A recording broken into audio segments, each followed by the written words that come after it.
If you're sending the same message to your best customers and your least engaged ones, it's likely not resonating with either group, and you're leaving revenue on the table. This is where RFM analysis comes in.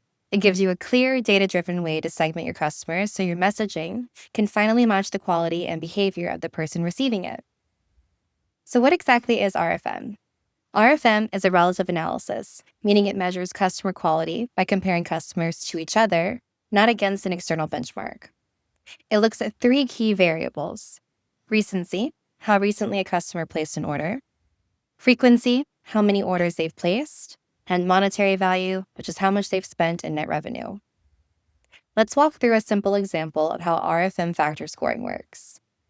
In this example, we're looking at 12 customers, starting with the first factor, recency, where we sort customers based on how recently they made a purchase.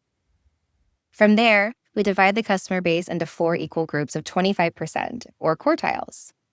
Each group receives a score from 1 to 4, where 1 represents the strongest performance and 4 represents the weakest.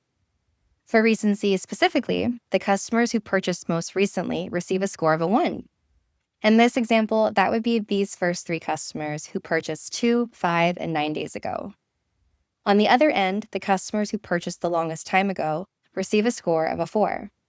Here, that would be the customers who purchased 96, 128, and 154 days ago. The remaining customers would fall into the middle quartiles and receive scores of 2 or 3, depending on where they rank. So by the end of this step, every customer has a recency score based on their relative position within the group itself. To calculate an RFM score, we repeat the same process from the previous slide across all 3 of the variables: recency, frequency, and monetary value. This view shows exactly where each customer falls within each grouping, and based on those groupings, each customer is assigned a score for each of those variables. Those 3 scores together make up their overall RFM score. For example, when looking at customer C2, they scored a 1 for recency, 1 for frequency, and a 1 for monetary value. That gives them an RFM score of a 111, which places them in the top 25% or first quartile for each variable in RFM. Now that we've covered how RFM scores are calculated, let's look at how those scores are grouped. Since there can be up to 64 unique RFM score combinations, we organize them into 6 predefined customer categories for you. This makes it much clearer which customer groups you should focus on, while helping you quickly identify customers based on their overall quality, behavior, and the value. This is what each of those RFM statuses mean. Your top customers are your highest quality customers. They rank in the top 25% across all 3 variables, earning a score of a 111. Your loyal customers are your most frequent buyers. They score in the top 25% for frequency.